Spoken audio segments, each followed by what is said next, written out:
start the introduction of perceptron. What is a perceptron? Well, actually, the perceptron is simply just a linear half space to do the binary classification, right? So again, here x is your input feature, w is your model coefficient. You have a linear function form from the input feature to a score, and then you check the score to see whether it's positive or negative depending on that. For example, this is your w transpose x equal to 0. Then on top of this line, it's a positive class data points, and then below this, it's negative class of data points, right? So basically, this is your desired classifier. So whenever a new data point comes into this feature space, based on this line, you can make the prediction whether it's positive class or negative class, right? So now, if you remember when we talk about support vector machine classification formulations, essentially we're doing the same thing, right? We're trying to find a hyperplane. Hyperplane is defined by this linear function, and then we're trying to separate the data points into two classes for binary classification problem. But in support vector machine, we're trying to emphasize the generalizability of the prediction model, right? So when we are trying to emphasize the generalizability, then we need to define the geometric margin. Right, so instead of only requiring this hyperplane to be able to do good separation of positive from negative class data points, we also require we need to have the maximum margin around this support vector machine hyperplane, so that even if the data points are noisy or they are perturbed, you can still do very well a prediction for unobserved new data points, right? So if you remember what we did for support vector machine formulation, then we calculated the geometric margin. The margin is inversely proportional to the L2 norm of the model coefficients, or L2 norm of W in this specific representation, and then geometric margin will be maximized under the constraints that this hyperplane will be able to separate the positive and the negative data points very well, right? Either with a hard support vector machine formulation or soft support vector machine formulation allowing misclassifications, right? Now, for this perceptron, essentially, we are simply just trying to check whether the constraints are satisfied, right, without worrying about too much on the margin. So basically, this can be actually formulated as a feasibility checking problem, or set formulation to make sure for all the training data points, or the training pairs with the input feature and output labels, you are going to make sure the prediction has the same sign as the observed output label, right? So you're basically trying to construct a polytope and then find the feasible space of W to find the solution. Right. So this is a more rigorous mathematical programming way to solve for W, and we'll talk about a kind of greedy local search algorithm, which is known as a perceptron algorithm, to compute W. All right. Now, let's just look at one simple example using perceptron algorithm. Okay, so now let's just look at a simple example that illustrates how perceptron algorithm actually work. So basically here, what we are trying to do is to give you 5 training data points, and those 5 training data points has corresponding output labels. And then what we are trying to demonstrate is one of the online perceptual algorithm. So if you read this this function for deriving the perceptual model using gradient descent algorithm, is essentially you are going to iteratively update your W, the model coefficients, but only when you have the wrong classification, right? The sign, the prediction sign, and the actual observed Y sign is different, then you are going to update your model coefficients with this term, right? So basically, you iterative longer enough until the misclassification error is not going to change, then you stop it, right? So if you do that, then you can visualize the line in this specific feature space, right? So essentially, those are 5 data points, and blue points are the positive class points, and red points are negative class, and you run that perceptual algorithm, you identify this line, which is your perceptual model. Above that is positive class, below that is negative class, right? So you can see that the perceptual algorithm essentially is a very simple algorithm. Now, how did you derive this gradient descent? All right, so if you remember what we did for linear regression, because the performance metric is a residual sum of square or mean square error. It's a quadratic function of your model parameters. So you compute the first derivative, and then the necessary condition to be optimal is the first derivative to be 0, and then you derive the normal equation. And we also talk about how do you do the gradient descent, right? So you compute the first order derivative, and then you iteratively update your model parameters based on the first derivative or gradient of your mean square error loss function with some step size, right? This eta is basically the learning rate or step size, right? So you indeed, I mean, if you do the linear regression or logistic regression, you can do similar things, but the functional form is different. And the updating functional form is different for gradient descent. So why the functional form is different? Because you are using indeed a different loss function, right? So let's talk a little bit about, and this is essentially trying to show you the iterative procedure of how the classification error is changing based on the number of data points you are receiving, right?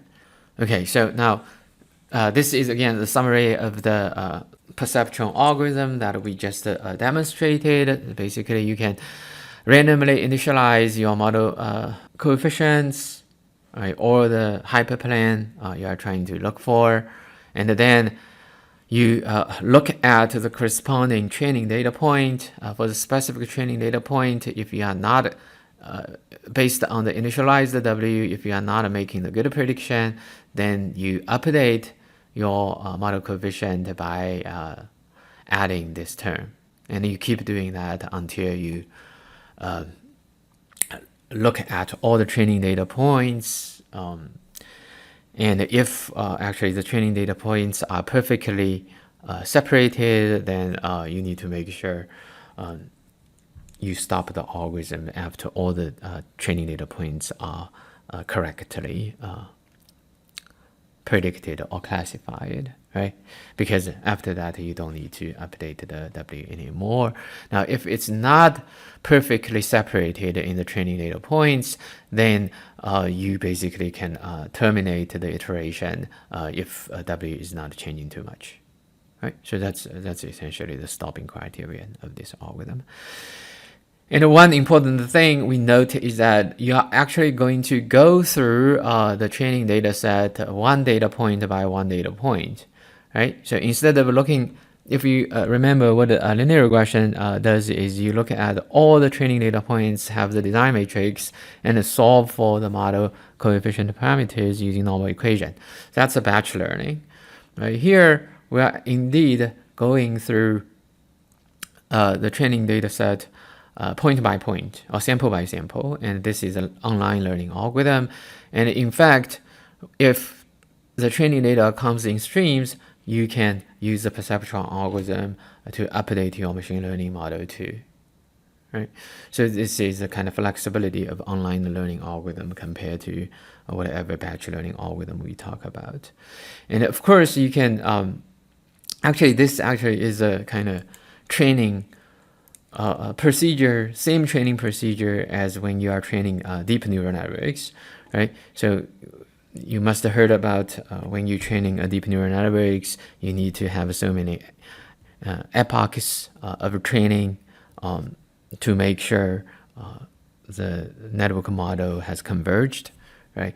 One epoch meaning is you are going through all the training data points at once, right? After you go through once, you finish one epoch. I mean, if the W is still not good enough, you going through the training data set another time. You iterated the procedure until you achieve the convergent or satisfiable neural network weights, right? And of course, you can also do the batch learning. Instead of updating based on only one data point, you can form the mini batches, and you can update the model parameters based on the arrow or the gradient of the loss function for that mini batch. And then you run through again the whole training data set for one epoch, and then iterate the procedure to finish the training. Right. Now this is the algorithm. Now the question we had is that why the updating functional form takes eta. Eta is the learning rate again, and times observed label and times input feature vector. So why is that? Because instead you are having a different performance evaluation metric for perceptron model, and you are going to use this so-called sign loss. All right. So sign loss, basically it is saying that if you are predicting the output label based on the input feature correctly, then this is going to be positive. And you take the negative sign, then it's negative, right? So if you do correct prediction, then there is no loss. It's equal to 0.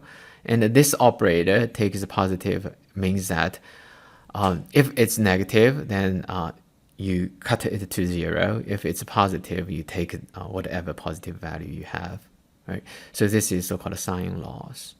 So compared to linear regression, it's a squared of sum, so it's a quadratic function. And for perceptron algorithm, this is sign loss. And then if you kind of do more rigorous analysis of logistic regression, it's essentially the probability weighted 0-1 loss function, right? If you make a misclassification, then you count it as a 1, but you weight it based on the conditional probability of how you are going to predict whether the data point is positive class or negative class, right? So that's actually also called the logistic loss or 0-1 loss with the probability weight. And then perceptron is a sign loss, and part of vector machine is actually indeed a hinge loss, right? So actually I have a figure to tell you the difference of the loss function, right? So this is a 0-1 loss function, this Sion curve. So basically, if you make the correct prediction, right, the Si is a predicted label, Yi is observed label. If they have the same sign, then Yi times Si is going to be positive. So if it's positive, you make a correct prediction, you don't have any loss. But if you make the wrong prediction, then it incurs a 1 unit loss, right? So that's logistic regression if you multiply by the conditional probability of output labels. And then the perceptron loss is basically this sign function, right? So if you are making the good prediction, it's 0 loss. And if you're making the wrong prediction, then if your score is larger, then you incur more loss. So this is sign loss. And then if you compare the perception loss with the hinge loss, you will see that the hinge loss is this red curve. So red curve basically shifts the sign loss by 1 unit. And this 1 unit gives you the margin, right? So actually, you have to have a good margin to do good classification. If you even if you classify the data points correctly within this region, 0, 1 region, you still have certain loss. Right? That's a hinge loss. That's for support vector machine. All right, and then we have square loss, which is for regression. You want to predict the data points as well as you can. Right, so you want to minimize the square of the residue as much as you can. All right, so those are different loss functions. We'll talk about this exponential loss a little bit later. All right, so that's the difference. So now, like what I said, when you have the loss function, then when you train your machine learning model, if you are going to do the gradient descent, then you need to compute the corresponding gradient or first order derivative with respect to this loss, right? So it's because of the difference in loss function, you will have different updating functional form in the perceptron loss. All right, so now if you compute this gradient descent, then actually there is a discontinuity because at 0 point, it's not like a smooth, or it's not left to right continuous. So the simple approximation of computing the gradient is so-called straight through simplification. So basically, you just ignore this cutting off this continuity, and if you take the derivative with respect to model coefficients, then this gradient is equal to yn times the input feature vector, right? And if you take the negative, because you are doing gradient descent, you take the negative sign, so this sign changes to positive, then you get the perceptron algorithm, right? And of course, if you are making good prediction, it's all 0, so the gradient is equal to 0, so you don't need to update it, right? So essentially, the perceptron algorithm is also based on gradient descent derivation with respect to the sign loss function. And you can indeed try to go back to the logistic regression and trying to look at the logistic regression updating rule.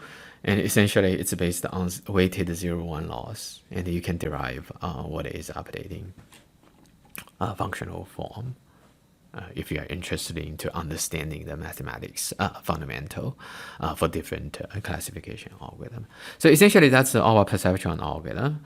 And in fact, there are also theoretical analysis of the perceptron algorithm. This is an iteration procedure, but how do you know that this algorithm will stop or will converge, right? So in fact, there are theoretical proofs on the different model assumptions, and this perceptron algorithm will converge, and it will converge in certain rates, which is reasonably simple and efficient to implement to derive the perceptron model. Okay. All right. So here we are using this heart disease data set multiple times. Actually, it's originally at the UC Irvine benchmark database, and also Kaggle used it for some data challenges in the past. So basically, you have different characteristics of human subjects, and then you are trying to predict whether this, based on this baseline characteristics and certain tests, blood tests, you can predict whether, or prognose whether the subject has the risk of heart disease, right? So that's essentially the data set. You can get the data set, and this is basically dictionary describing what kind of features you have, and then this 14th row basically give you the Y out of the label, whether it has a heart disease risk or not, right? So in the original, actually, UC Urban database, actually, they actually have an ordinal output label, the risk high, risk low, etc. Okay, so for example, 0 is no risk, 1 is low risk, 2 is high risk, right? And then here, basically what we are trying to do is to get some features. I mean, you are just looking at the features factorize. This factorize is basically because those features are kind of texts. You basically trying to make sure you convert it to the numerical values. You basically just drop out the y labels and use all the other characteristics as your input features, and y is your heart disease risk label.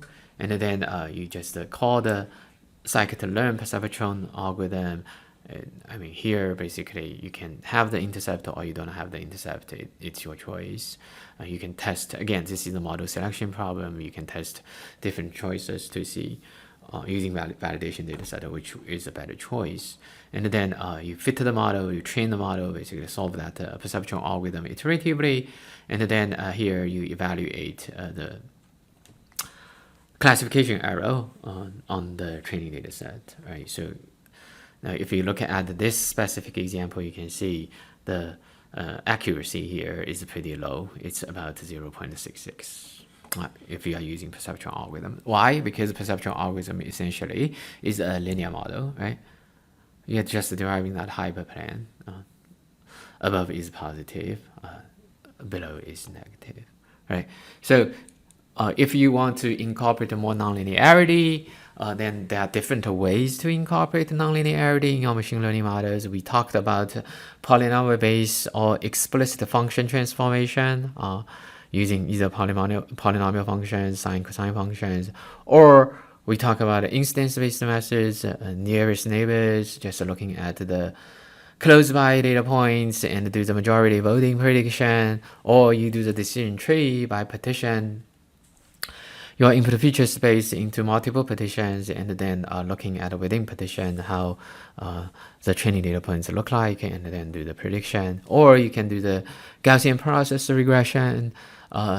In fact, there is another version of a classification model using Gaussian process. Essentially, you add a link function, like a sigmoid function in the logistic regression to do the classification. All right, it can also capture the potential nonlinear relationships.